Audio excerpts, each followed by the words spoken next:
할렐루야. 오늘은 에베소서 17번째 시간입니다. 에베소서 5장 22절부터 33절 해석에 들어갑니다.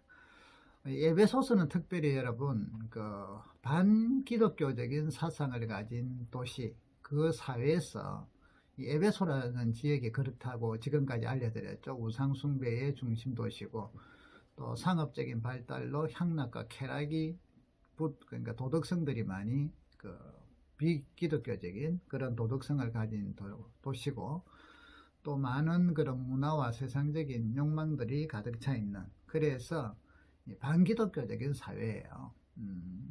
자, 거기서 이제 복음이 전거돼서 교회가 세워지고 그리스도인들이 살아가는데, 이런 반기독교적인 사회 속에서 그리스도인이 어떻게 살아야 할 것인가 하는 가장 중요한 모범을 보여주는 것이 여기 에베소서입니다.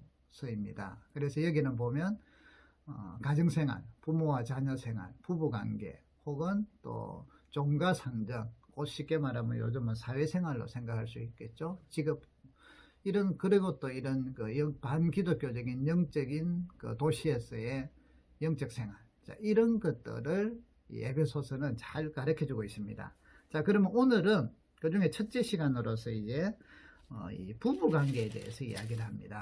자, 그러면 우리가 이 반기독교적인 사회에서 우리가 그리스도인으로서 살아간다는 것, 오늘날도 마찬가지죠. 기독교인으로 살아간다는 것은 내가 어떤 기독교적인 모형을 삼아서 그 모형을 닮아서 그렇게 되어 간다라는 모습이 우리 기독교인의 모습은 아니에요. 이거는 이루어질 수가 없는 거예요. 그래서 어떤 것이든 간에 막 깊은 돌을 닦아서 어떤 깊은 영적인 생활을 통해서 내가 이런 예수님을 이제 닮아가겠다. 닮아가겠다는 것은 같은데 전제가 달라요. 우리는 하나님의 옛사람이 새 사람으로 바뀐 가운데서 이제는 이 새 사람이 그리스도의 형상을 점점 닮아가도록 성장해가는 게 신앙생활이에요. 자, 그러면 이제부터 그리스도인이 된다는 거, 거듭난다는 것은요, 오늘 여기 에베소서에서는 2장의 15절에 이런 내용을 이야기해요. 그리스도 안에서 한 새 사람을 지었다. 자, 이방인과 유대인들, 하나님의 백성들을 율법이 아니라 하나님의 사랑과 십자가의 희생을 통하여 화목했어요. 그래서 이들을 한 새 사람으로 만들었다. 자, 이 화목게 된 한 새 사람, 여기에 우리가 교회라고 이야기를 해요. 이 한 새 사람, 누구든 간에 그동안에 차별이 있었던 게 차별이 없어지고, 인종 간의 차별이 없어지고, 계층 간의 차별이 없어지고, 신분의 차별이 없어지는, 이런 교회는 그런 곳이거든요. 자, 이런 한 새 사람을 십자가를 통하여 하나님과 또 화목게 한 게 이게 십자가의 능력이죠. 자, 그러면 이제 그리스도인이 된다는 것은 하나님이 그리스도의 보혈을 통하여 만든 새 사람이에요. 새로운 피조물이라고 이야기하죠. 이 새 사람, 새로 창조된 인류, 이 교회, 자, 이 그리스도인들이, 이것을 이제 그리스도를 닮아가는 사람이라자는 거죠. 이 그리스도인들이 세상 속에서 어떻게 그리스도의 향기를 드러내고 하나님의 뜻을 이루며 살아갈 것인가 하는 내용이라는 거죠. 그러면 그동안은 옛 세상 속에서의 가치관과 생각을 가지고 살아왔는데, 그런 교육을 받았으니까 이제는 새 사람이 되었으니, 그리스도인이 되었으니, 하나님의 새로운 피조물이 되었으니, 이 새로운 피조물은 옛날 지금 이제 세상의 가치관과 세상의 어떤 습관과 세상의 어떤 관점으로 살아가는 게 아니라 새로운 하나님 나라의 가치관, 새로운 그리스도의 가치관으로, 생각으로 살아가야 되는 게 정상이라는 거죠. 이것이 거듭남이라는 거예요. 그런데 오늘날 문제는 새 사람으로 창조되었음에도 불구하고 거듭났는데 그들이 살아가는 가치관과 삶의 원리는 옛 사람, 세상의 것으로 살아간다는 거죠. 그래서 이 세상의 것이 교회 안에서 침투가 돼버린 거예요. 그래서 모든 게 갈등 관계에 있고 성도들이 이게 구별이 안 된다는 거죠. 구별이 안 돼요. 자, 그러면 오늘 부부 관계도 마찬가지예요. 자, 아내와 남편에 대해서 이야기를 합니다. 세상의 가치관으로서 아내와 남편과 그리스도인으로서의 남편과 아내의 가치관과 관점은 달라야겠죠. 같을 수가 없잖아요.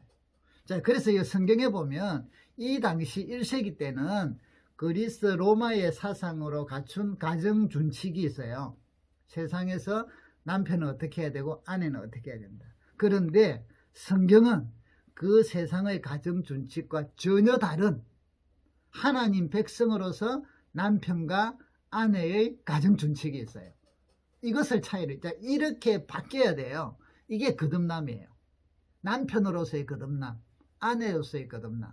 제가 결혼식장을 갈 때마다 참여할 때요, 고민이 있어요. 항상 기독교적인 결혼에 가보면 항상 이런 말씀을 하세요. 그런즉 이제 둘이 아니요 한 몸이니 그러므로 하나님이 짝지어 주신 것을 사람이 나누지 못할지니라. 마태복음 19장 6절에서 예수님이 하신 말씀인데, 자, 이 말씀으로 결혼에 대해서 이제는 다시는 하나님이 짝지어 주신 것 사람이 나누지 못할 것이다. 그럼 이제 결혼하는 신랑 신부도 아멘하고요, 또 가족들도 아멘하고, 또 주례자 목사님은 아주 담대하게 이렇게 말씀을 하셨는데, 문제는 이렇게 하나님이 짝지어준 사람이 나누지 못한다 했는데 기독교인들의 이용 과정이 갈수록 늘어나고 있어요. 안 믿는 사람들하고 별 차이가 없다고들 이야기를 해요. 저는 그때마다 고민이 돼요. 이게 왜 그러냐? 하나님 말씀이 틀린 것이냐? 무엇이 잘못됐느냐? 여러분, 저도 이것 때문에 오랫동안 여러 성경도 보고 자료도 보고 이러면서 고민을 했는데, 이게 차이가 그거였어요. 왜 그러면 하나님 말씀은 시대에 따라서 바뀔 수 없는 거잖아요. 그대로 가야죠. 그런데 왜 하나님 말씀은 사람이 짝지어 주신 것을, 하나님이 짝지어 주신 것을 사람이 나누지 못한다고 했는데, 실상에서 그리스도 안에서 믿음을 가진 사람들이 교회에서 결혼을 하고 또 뭐 목사님 주례로 결혼을 한 사람들이 왜 그리 많이 이혼을 하느냐 이 말이에요. 왜 그리 많이 깨지느냐 이 말이에요. 이거는 뭐가 잘못된 것이냐? 말씀이 잘못된 것인가? 정말 누구 말 따나 이거는 고대의 그런 가치관이니까 지금 현대에 맞지 않는 것인가, 성경이? 그리 되면 성경의 영원성이라든지 성경이 우리 삶의 기준이 되는 것하고는 또 달라지죠. 그럼 시대마다 바뀌어야 되잖아요. 그러면 세상의 정신과 똑같다는 거죠. 무엇이 문제인가? 결국 깨달은 게 그거예요. 결혼을 교회에서 하고 목사님의 주례로 하고 가정을 꾸려서 남편과 아내로 살아가는데, 이 남편이, 아내가 그리스도의 세상의 가치관으로서 남편과 아내의 교육을 받고 친구들에게 배우고 어른들을 보고 배우고 했던 그 가치관으로 사니까 깨질 수밖에 없는, 모양은 겉은 그리스도인데 속은 세상의 가치관을, 남편으로서 세상의 가치관을 가진 남편이 그리스도의 가치관으로 거듭나야 되는데 거듭나지 않아서 그렇다는 거예요. 세상의 아내의 가치관으로 가졌는데 거듭나야 되는데 거듭나지 못한다는, 단적으로 이야기합니다. 세상에서 남편과 아내 결혼하는 사람들에게 가르치는 친구들이나 이런 어떤 이야기들 보면 이런 거 많이 듣죠. 자, 신혼여행을 가면, 결혼을 하면 초장이 중요하다. 주도권을 잡아야 된다. 자, 주도권 싸움을 해요. 아내와 남편이. 자, 그래서 누가 주도권을 잡느냐? 이것 가지고 신혼여행 갔다가 헤어지가 오는 부부도 있잖아요. 주도권. 결혼을 하면서 주도권 싸움이라 누가 더, 그래서 예를 들면 혼사를 가지고 예물을 가지고도 싸움들이 많이 해가 파탄나는, 결혼도 안 했지만 다행히 헤어지는 연인들도 보잖아요. 뭐예요? 결국은요, 세상의 주도권 싸움이고, 누가 더 많이 받을 것이냐, 또 누가 더 무시를 안 당하느냐, 누가 더 자존심을 세우느냐, 자존심 싸움이에요. 주도권 싸움이 별게 아니라. 그래서 서로가 막 우리 아이가 어떻고 우리 딸이 어떻고, 이제 그러다 보니까 여자들 쪽에서 항상 기가 죽는다잖아요. 시집을 보내는 입장에는. 이게 뭐예요? 세상의 가치관이다. 이런 가치관으로 그리스도인의 가정을 절대로 못 꾸려요. 깨어지죠. 여러분, 그리스도인의 남편으로 세상의 남편의 가치관이 그리스도인의 남편의 가치관으로 바뀌어야 됩니다. 거듭나야 합니다. 그래야만 됩니다. 그러면 오늘 이 성경에 보면 이제 이야기해요. 이 1세기 시대, 이 당시에는 그리스와 로마에서도 남편은 어떤 사람이냐, 아내는 어떤 사람이냐, 남편보다 여자는 남자보다 남자가 우월하다라는 가치관이 있습니다. 우리 동양 사상으로는 남존여비가 되겠죠. 우월하고 여자들은. 그렇기 때문에 여자는 복종을 해야 된다. 남자는 뭘 가르치냐면 어떻게 여자를 다스릴 것인가, 지배할 것인가, 이런 쪽으로 이때는 가르쳐요. 그런데 교회는, 성경은요, 그런 세상 속에서 이렇게 이야기합니다.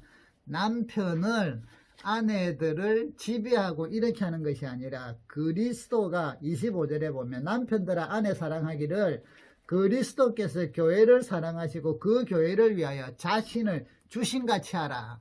여러분, 1세기 이 당시에 로마 그리스도의 영향을 받은 또 그 지배하에 있는 사상은요, 남편이 아내를 지배하고 다스리는 쪽의 교육을 받았지, 사랑하라, 자기를 희생해서 사랑하라는 것은 전혀 다른 그런 거는 조그마한 틈도 없었어요. 생각이 없었어요. 그런데 교회는, 하나님의 백성은, 하나님의 말씀은 그렇지 않단 말이죠. 지배하라가 아니라 자기를, 그리스도께서 교회를 위하여 십자가에 죽으시고 자신을 내어주고 희생한 것처럼 아내를 사랑하라. 이거는 전혀 다른 세계관이에요. 전혀 다른 가치관이에요. 여러분, 오늘날 그리스도인의 남편들은요, 세상에 이런 가치로 가는 거 아니에요. 그래서 어떻게 돼야 돼요? 하나님, 주님이 교회를 사랑하신 것처럼, 자기를 내어준 것처럼, 여러분, 남편들이요, 아내를 사랑하셔야 됩니다.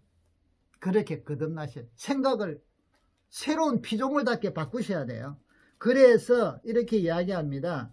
28절에 보면, 27절에 하나님께서, 예수님께서 자기의 앞에 영광스러운 교회로 세우사 티나 주름 잡힌 것이나 이런 것이 없이 거룩하고 흠이 없게 하려고, 또 26절에는 물로 씻어 말씀으로 깨끗하게 하사 거룩하게 하기 위하여 자기를 희생했을 뿐 아니라 돌보셨다는 거예요. 그래서 29절, 누구든지 언제나 자기 육체를 미워하지 않고 오직 양육하며 보호하기를 그리스도께서 교회에게 한과 같이 해라. 자, 남편은 아내를 뭐예요? 지도할 뿐 아니라, 그러니까 이끌어갈 뿐 아니라 보호하고. 할렐루야. 오늘은 에베소서 17번째 시간입니다. 에베소서 5장 22절부터 33절 해석에 들어갑니다. 에베소서는 특별히 여러분, 반기독교적인 사상을 가진 도시, 그 사회에서 이 에베소라는 지역이 그렇다고 지금까지 알려드렸죠. 우상숭배의 중심 도시고, 또 상업적인 발달로 향락과 쾌락이, 그러니까 도덕성들이 많이 비기독교적인 그런 도덕성을 가진 도시고, 또 많은 그런 문화와 세상적인 욕망들이 가득 차 있는, 그래서 반기독교적인 사회예요. 자, 거기서 이제 복음이 전거돼서 교회가 세워지고 그리스도인들이 살아가는데, 이런 반기독교적인 사회 속에서 그리스도인이 어떻게 살아야 할 것인가 하는 가장 중요한 모범을 보여주는 것이 여기 에베소서입니다. 그래서 여기는 보면 가정생활, 부모와 자녀생활, 부부관계, 혹은 또 종과 상정, 쉽게 말하면 요즘은 사회생활로 생각할 수 있겠죠. 직업, 그리고 또 이런 반기독교적인 영적인 도시에서의 영적 생활, 자, 이런 것들을 이 에베소서는 잘 가르쳐주고 있습니다. 자, 그러면 오늘은 그 중에 첫째 시간으로서 이제 이 부부관계에 대해서 이야기를 합니다. 자, 그러면 우리가 이 반기독교적인 사회에서 우리가 그리스도인들로서 살아간다는 것, 오늘날도 마찬가지죠. 기독교인으로 살아간다는 것은 내가 어떤 기독교적인 모형을 삼아서 그 모형을 닮아서 그렇게 되어 간다라는 모습이 우리 기독교인의 모습은 아니에요. 이거는 이루어질 수가 없는 거예요. 그래서 어떤 것이든 간에 막 깊은 도를 닦아서 어떤 깊은 영적인 생활을 통해서 내가 이런 예수님을 이제 닮아가겠다. 닮아가겠다는 것은 같은데 전제가 달라요. 우리는 하나님의 옛사람이 새 사람으로 바뀐 가운데서 이제는 이 새 사람이 그리스도의 형상을 점점 닮아가도록 성장해가는 게 신앙생활이에요. 자, 그러면 이제부터 그리스도인이 된다는 거, 거듭난다는 것은요, 오늘 여기 에베소서에서는 2장의 15절에 이런 내용을 이야기해요. 그리스도 안에서 한 새 사람을 지었다. 자, 이방인과 유대인들, 하나님의 백성들을 율법이 아니라 하나님의 사랑과 십자가의 희생을 통하여 화목했어요. 그래서 이들을 한 새 사람으로 만들었다. 자, 이 화목게 된 한 새 사람, 이게 우리가 교회라고 이야기를 해요. 이 한 새 사람, 누구든 간에 그동안은 차별이 있었던 게 차별이 없어지고, 인종 간의 차별이 없어지고, 계층 간의 차별이 없어지고, 신분의 차별이 없어지는 이런, 교회는 그런 곳이거든요. 자, 이런 한 새 사람을 십자가를 통하여 하나님과 또 화목게 한 게 이게 십자가의 능력이죠. 자, 그러면 이제 그리스도인이 된다는 것은 하나님이 그리스도의 보혈을 통하여 만든 새 사람이에요. 새로운 피조물이라고 이야기하죠. 이 새 사람, 새로 창조된 인류, 이 교회, 자, 이 그리스도인들이, 이것을 이제 그리스도를 닮아가는 사람이라자는 거죠. 이 그리스도인들이 세상 속에서 어떻게 그리스도의 향기를 드러내고 하나님의 뜻을 이루며 살아갈 것인가 하는 내용이라는 거죠. 그러면 그동안은 옛 세상 속에서의 가치관과 생각을 가지고 살아왔는데 그런 교육을 받았으니까 이제는 새 사람이 되었으니, 그리스도인이 되었으니, 하나님의 새로운 피조물이 되었으니, 이 새로운 피조물은 옛날 지금 이제 세상의 가치관과 세상의 어떤 습관과 세상의 어떤 관점으로 살아가는 게 아니라 새로운 하나님 나라의 가치관, 새로운 그리스도의 가치관으로, 생각으로 살아가야 되는 게 정상이라는 거죠. 이것이 거듭남이라는 거예요. 그런데 오늘날 문제는 새 사람으로 창조되었음에도 불구하고 거듭났는데 그들이 살아가는 가치관과 삶의 원리는 옛 사람, 세상의 것으로 살아간다는 거죠. 그래서 이 세상의 것이 교회 안에서 침투가 돼버린 거예요. 그래서 모든 게 갈등 관계 있고 성도들이 이게 구별이 안 된다는 거죠. 구별이 안 돼요. 자, 그러면 오늘 부부 관계도 마찬가지예요. 자, 아내와 남편에 대해서 이야기를 합니다. 세상의 가치관으로서 아내와 남편과 그리스도인으로서의 남편과 아내의 가치관과 관점은 달라야겠죠. 같을 수가 없잖아요. 자, 그래서 이 성경에 보면 이 당시 1세기 때는 그리스 로마의 사상으로 갖춘 가정 준칙이 있어요. 세상에서 남편은 어떻게 해야 되고 아내는 어떻게 해야 된다. 그런데 성경은 그 세상의 가정 준칙과 전혀 다른 하나님 백성으로서 남편과 아내의 가정 준칙이 있어요. 이것을 이렇게 바뀌어야 돼요. 이게 거듭남이에요. 남편으로서의 거듭남, 아내로서의 거듭남. 제가 결혼식장을 갈 때마다 참여할 때요, 고민이 있어요. 항상 기독교적인 결혼에 가보면 항상 이런 말씀을 하세요. 그런즉 이제 둘이 아니요 한 몸이니 그러므로 하나님이 짝지어 주신 것을 사람이 나누지 못할지니라. 마태복음 19장 6절에서 예수님이 하신 말씀인데, 자, 이 말씀으로 결혼에 대해서 이제는 다시는 하나님이 짝지어 주신 것 사람이 나누지 못할 것이다. 그럼 이제 결혼하는 신랑 신부도 아멘하고요, 또 가족들도 아멘하고, 또 주례자 목사님은 아주 담대하게 이렇게 말씀을 하셨는데, 문제는 이렇게 하나님이 짝지어준 사람이 나누지 못한다 했는데 기독교인들의 이용 과정이 갈수록 늘어나고 있어요. 안 믿는 사람들하고 별 차이가 없다고 늘 이야기를 해요. 저는 그때마다 고민이 돼요. 이게 왜 그러냐? 하나님 말씀이 틀린 것이냐? 무엇이 잘못됐느냐?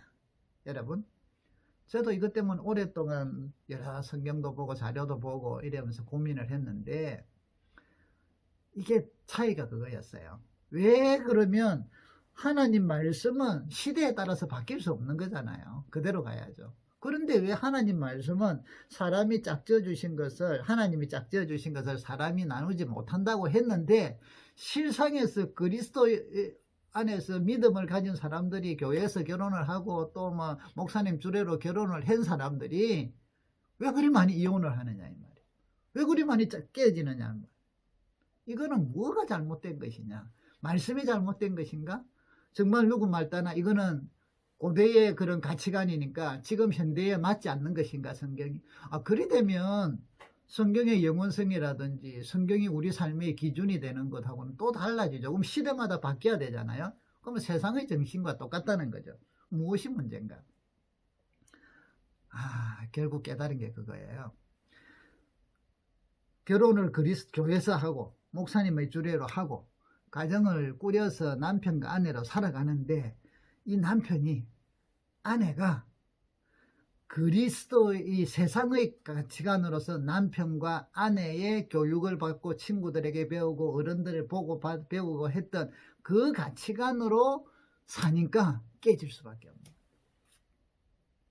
모양은, 겉은 그리스도인데 속은 세상의 가치관을, 남편으로서 세상의 가치관을 가진 남편이 그리스도의 가치관으로 거듭나야 되는데 거듭나지 않아서 그렇다는 거예요. 세상의 아내의 가치관으로 가졌는데 거듭나야 되는데 거듭나지 못한다는, 단적으로 이야기합니다. 세상에서 남편과 아내 결혼하는 사람들에게 가르치는 친구들이나 이런 어떤 이야기들 보면 이런 거 많이 듣죠. 자, 신혼여행을 가면, 결혼을 하면 초장이 중요하다. 주도권을 잡아야 된다. 자, 주도권 싸움을 해요. 아내와 남편이. 자, 그래서 누가 주도권을 잡느냐? 이것 가지고 신혼여행 갔다가 헤어지가 오는 부부도 있잖아요. 주도권. 결혼을 하면서 주도권 싸움이라 누가 더, 그래서 예를 들면 혼사를 가지고 예물을 가지고도 싸움들이 많이 해가 파탄나는, 결혼도 안 했지만 다행히 헤어지는 연인들도 보잖아요. 뭐예요? 결국은요, 세상의 주도권 싸움이고, 누가 더 많이 받을 것이냐, 또 누가 더 무시를 안 당하느냐, 누가 더 자존심을 세우느냐, 자존심 싸움이에요. 주도권 싸움이 별게 아니라. 그래서 서로가 막 우리 아이가 어떻고 우리 딸이 어떻고, 이제 그러다 보니까 여자들 쪽에서 항상 기가 죽는다잖아요. 시집을 보내는 입장에는. 이게 뭐예요? 세상의 가치관이다. 이런 가치관으로 그리스도인의 가정을 절대로 못 꾸려요. 깨어지죠.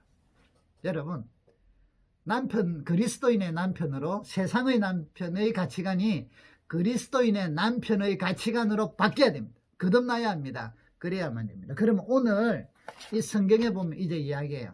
이 1세기 시대, 이 당시에는 그리스와 로마에서는 남편은 어떤 사람이냐, 아내는 어떤 사람이냐, 남편보다 여자는 남자보다 좀, 남자가 우월하다라는 가치관이 있습니다. 우리 동양사상으로는 남존여비가 되겠죠. 우월하고 여자들은. 그렇기 때문에 여자는 복종을 해야 된다. 남자는 뭘 가르치냐면 어떻게 여자를 다스릴 것인가, 지배할 것인가, 이런 쪽으로 이때는 가르쳐요. 그런데 교회는, 성경은요, 그런 세상 속에서 이렇게 이야기합니다. 남편을, 아내들을 지배하고 이렇게 하는 것이 아니라, 그리스도가 25절에 보면 남편들아 아내 사랑하기를 그리스도께서 교회를 사랑하시고 그 교회를 위하여 자신을 주신같이 하라. 여러분, 1세기 이 당시에 로마 그리스도의 영향을 받은 또 그 지배하에 있는 사상은요, 남편이 아내를 지배하고 다스리는 쪽에 교육을 받았지, 사랑하라, 자기를 희생해서 사랑하라는 것은 전혀 다른 그런 거는 조그마한 틈도 없었어요. 생각이 없었어요. 그런데 교회는, 하나님의 백성은, 하나님의 말씀은 그렇지 않단 말이죠. 지배하라가 아니라 자기를, 그리스도께서 교회를 위하여 십자가에 죽으시고 자신을 내어주고 희생한 것처럼 아내를 사랑하라. 이거는 전혀 다른 세계관이에요. 전혀 다른 가치관이에요. 여러분, 오늘날 그리스도인의 남편들은요, 세상에 이런 가치로 가는 거 아니에요. 그래서 어떻게 돼야 돼요? 하나님 주님이 교회를 사랑하신 것처럼, 자기를 내어준 것처럼 여러분 남편들이요, 아내를 사랑하셔야 됩니다. 그렇게 거듭나셔야 돼요. 생각을 새로운 피조물답게 바꾸셔야 돼요. 그래서 이렇게 이야기합니다. 28절에 보면, 27절에 하나님께서, 예수님께서 자기의 앞에 영광스러운 교회로 세우사 티나 주름 잡힌 것이나 이런 것이 없이 거룩하고 흠이 없게 하려고, 또 26절에는 물로 씻어 말씀으로 깨끗하게 하사 거룩하게 하기 위하여 자기를 희생했을 뿐 아니라 돌보셨다는 거예요. 그래서 29절, 누구든지 언제나 자기 육체를 미워하지 않고 오직 양육하며 보호하기를 그리스도께서 교회에게 한과 같이 해라. 자, 남편은 아내를 뭐예요? 지도할 뿐 아니라, 그러니까 이끌어갈 뿐 아니라 보호하고 양육해야 된다는 거야. 그리스도와 같이. 33절, 아내 사랑하기를 자신같이 해라.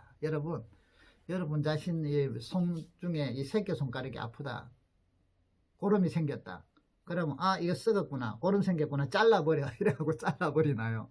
아니죠. 고름 짜고 더 붕대 감아주고 더 치료를 많이 하고 여기 신경을 쓰고 무슨 일을 해도 이 손가락은 빨리 나을 때까지 안 쓰려고요. 이 돌보는 거고 양육하는 거죠. 아끼는 것이죠.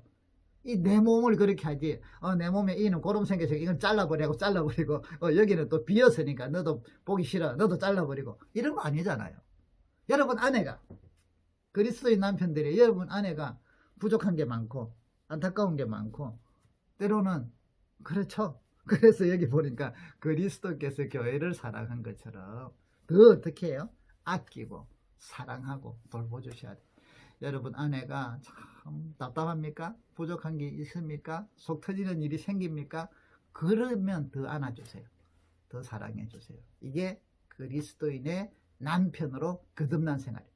그리스도가 교회를 위하여 자기를 주신같이 하라. 자, 아내들이요. 그러면 아내도 마찬가지요. 세상의 아내들처럼. 그래서 요즘 아내들 세상 가치관으로 사는 거 아니에요. 그리스도의 아내로 그리스도인답게 거듭나셔야 돼요. 그럼 어떻게 거듭나야 돼요? 여기 일어났어요. 남편에게 복종해라. 22절. 아내들이여 자기 남편에게 복종하기를 주께 하더라. 주께. 교회가 주님 앞에 순종하잖아요. 주님이, 여러분, 그 다음에 여기 보니까 이는 남편이 아내의 머리 되면, 우리가 지금 여성들이 특별히 여기에 대해서 안티 반응이 많이 오죠. 복종하라. 이 남존여비단 말이죠. 뭐 남편이 뭘 잘난 것도 없는데 뭐 머리가 돼. 더 골치 아픈 사람이고 문제투성인데. 여러분, 그게 아니에요. 자, 이 가치를 바꾸세요. 로마와 그리스의 이 가치관들, 세상의 가치관은요, 복종이란 단어는 지배예요. 머리가 됐다, 지배를 말해요. 그런데요, 교회의 이야기는 그렇진 않아요. 단어가 전혀 바뀌어요. 복종하라. 빌립보서에 보면 예수 그리스도께서 하나님의 영광을 버리사 이 세상에 육체로 오시고 아버지께 앞에서 죽기까지 복종했어요. 죽기까지 복종. 자발적으로 순종했다는. 전혀 달라요. 세상의 가치관에서 여러분 거듭나셔야 돼요. 복종의 단어가 세상에서는 나가 저 사람보다 못하고 종처럼, 나는 노예처럼 무릎 꿇어야 되고 찍소리 못하고 이러지만, 이게 그리스도 성경의 하나님 말씀의 복종은, 그래서 복종하는 게 힘이 없어서 내가 저 사람보다 못하기 때문에 복종하는 게 아니라 자발적으로 사랑해서 아버지의 뜻을 이루려고 주님께서 죽기까지 복종하셨다. 개념이 다르죠. 여러분, 우리는 여러분들이 남편에게 힘이 없어서, 연약해서, 부족해서, 좀 열등생이라서 복종하는 게 아니에요. 그리스도께 이게 뭐예요? 죽게 하듯이 주님을 사랑하고 섬기듯이 복종하라. 자, 남편은 자기 몸을, 자기 생명을 주는 것처럼 아내를 사랑하고 아끼고, 아내는 죽게 대하듯이 자발적으로 복종하고, 또 머리가 됐다. 이것도 자꾸 남존여비나 여성의 하찮은 남성 우월주의로 가는 게 그런데요. 그게 아니에요. 머리는 리더인 동시에 이 머리가 온몸을 보호하고 돌보고 있잖아요. 움직이기도 하지만. 성경에 보면 여러분, 이 머리가 왜 머리가 됐냐면 창조 원리 때문에 그래요. 창조 원리 때문에. 우리가 쉽게 말해서 장자라는 거 있잖아요. 장남. 왜 장남이 돼요? 둘째, 셋째, 넷째보다 똑똑해서 그러고 능력이 있고 그래서 뭐 잘 나와서 아니잖아요. 뭐 때문에 돼요? 먼저 태어났어. 제일 먼저 태어나. 그래서 장남이야. 둘째도 셋째도 넷째가 태어났는데 둘째가 아무리 똑똑해도 장남이 안 돼. 둘째니까 두 번째 태어났잖아요. 셋째가 아무리 똑똑하고 유능해도 장남이 안 돼. 왜요? 그러니까 왜 장남이 돼? 덜 떨어져도요. 장남이 되는 거는 왜요? 똑똑하든 덜 떨어지든 장남이 돼. 왜? 제일 먼저 태어났으니까. 그럼 장남으로서 책임과 의무가 있단 말이에요. 특권도 있고요. 그 옛날에 우리 장남이라 하면 동생들 부모님이 없으면 다 장남이 또 다 키우잖아요. 다 돌보잖아요. 그죠? 이게 장남이야. 특권이 있는 동시에 거기에 따른 책임과 이게 있어요. 머리라는 게 이 개념이에요. 여러분 왜 남자가 여자의 머리라고 해요? 남자가 더 뭐 똑똑하고 이래서요? 아니요. 여자가 똑똑한 사람 더 많아. 그런데 왜요? 먼저 만들어졌어. 남자를 만들고 그 다음에 남자한테서 여자를 만들어서 먼저 만들어서 그냥 머리가 되는 거야. 장남처럼. 그래서 머리는 리더도 해야 되고 동시에 돌보기도 해야 되는 거예요. 이거예요. 절대 여러분 세상의 가치관으로 이걸 접근하면 절대 안 돼요. 그러니까 저기 내보다 아내 입장에서 볼 때 덜 떨어진 게 머리라 하니까 성경 말씀에 순종하기가 힘들어.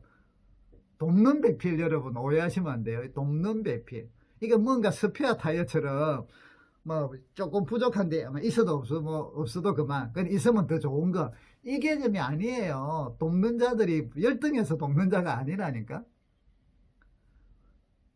성경에 보면 하나님은 우리의 도움이시라고 이야기해요. 하나님은 우리를 돕는 자예요. 그럼 하나님 우리보다 못해서 돕는 자예요. 더 돕는 자가 어떤 면에서는 더 많은 능력이 있고요. 능력이 있고 더 그거 하니까 도울 수 있지. 약해서 조금씩 도와줄 수도 있지만요. 실제 우리 돕는다는 개념은 가난한 사람이 부자를 돕나요? 부자가 가난한 사람을 돕나요? 맞잖아요. 힘센 어른이 아이를 돕나요? 어린 아이가 어른을 돕나요? 돕는다는 개념 성경은요. 이 개념이에요. 이 돕는 배필할 거 자꾸 좀 머리, 복종, 돕는 배필 이런 걸 전부 남성우위, 여성 무시 이런 개념으로 접근하니까 성경은 시대적으로 틀렸다고 이야기는 아니에요. 1세기 때 동일한 1세기 당시에 이들은 그런 개념으로 갖고 있어요. 그런데 그 속에서 하나님의 교회, 하나님의 새 사람들은 어떤 사고를 갖고 있어요? 전혀 다른 사고예요. 돕는 배필. 어떤 면에서는 여자들이 더 능력 있는 자. 여자들이 남자들보다 능력 있는 게 참 많아요. 남자들은 생각도 단순하게 하나밖에 몰라. 그래서 뭘 해도 옛날에 이제 좀 이 수렵 시대 때도 보면 남자는 사냥, 오직 그거 하나. 여자들은 뭐예요? 집에서요. 뜨개질 하면서 애 보면서 음식 해가면서 멀티가 돼. 남자의 머리와 여자의 머리 구조가 보면요. 여자는 멀티가 돼. 남자는 안 돼요. 단순해. 누가 더 능력이 있어요? 구조가 달라요. 그런데 돕는 자들, 여자들, 여성 여러분, 이 바꾸시기만 세상의 가치가서 우리가 왜 돕는 배필이냐? 창조 순서 때문에 남자가 머리인데 우리는 돕는 배필이다. 더 능력이 있다. 여자분들 능력 많잖아요. 사랑도 남자보다 여자분들이 더 크고요. 아이들을 돌보고 양육할 때 저 우리 집 사람 발바닥도 못 따라가요. 자녀들을 생각하는. 물론 그 너무 사랑이 또 부모들이 엄마들이 깊어서 집착이 또 일어나서 좀 그거 한 것도 있지만 근데 능력 사랑의 깊이와 넓이를 어떻게 남자가 따라가요? 못 따라가요. 자 여러분 그래서 그리스도인들이 그리스도께서 교회를 사랑하고 이렇게 하는데 이게 어떻게 나눠지냔 말이죠. 절대로 안 나눠지잖아요. 마찬가지 그리스도와 남편과 신부인 아내 교회가 어떻게 나눠져요? 이렇게 사랑한다면 그리스도와 같은 마음을 가지고 그리스도와 같은 남편의 생각을 갖고 아내를 사랑하고 돌보고 아내는 그리스도와 같은 그 마음을 가지고 그리스도 주를 대하듯이 남편에게 자발적으로 복종하고 머리로 세우고 존경하고 그래서 마지막에 보면 각각 자기 아내를 사랑하기를 자신같이 하고, 남편들은요, 아내는요 자기 남편을 존경하라. 자, 이런 서로의 사랑의 관계가 이루어지는데 어떻게 그곳에 깨어짐이 있겠냐 말이죠. 하나님이 짝지어 주신 것, 교회와 그리스도와 교회를 짝지어 주신 것, 남편과 그리스도를 닮아가는 그리스도의 마음으로 세워진 남편, 거듭난 남편과 그리스도를 사랑하는 그 교회로서, 신부인 교회로서 그리스도를 사랑하는 그 아내, 이분들이 서로 사랑하며 서로 존경하며 서로 돌아보며 서로 아껴주는데, 이게 어떻게 깨어지는 이혼이라는 게 있을 수가 있어요? 여러분, 그리스도인에게서 이혼이라는 건 있을 수가 없어요. 왜 이혼이 생겨요? 세상의 가치관으로 사니까. 거듭나지 못했어. 남편으로 거듭나지 못해. 구원의 거듭나는 방법 지금 달라요. 남편으로서 거듭나지 못하고 아내로서 생각이 거듭나지 못했기 때문에 이런 일이 생긴 거예요. 여러분, 오늘은 여기서 마치도록 합니다. 오늘은 좀 길어졌는데요, 남편으로 거듭나시기를 바랍니다. 그리스도인의 남편, 그리스도인의 아내로 거듭나셔서 여러분의 가정이 그리스도와 교회의 이 아름다운 사랑을 이루어가는 천국이 되시기를 주님의 이름으로 축복합니다. 다음 시간에 뵙겠습니다.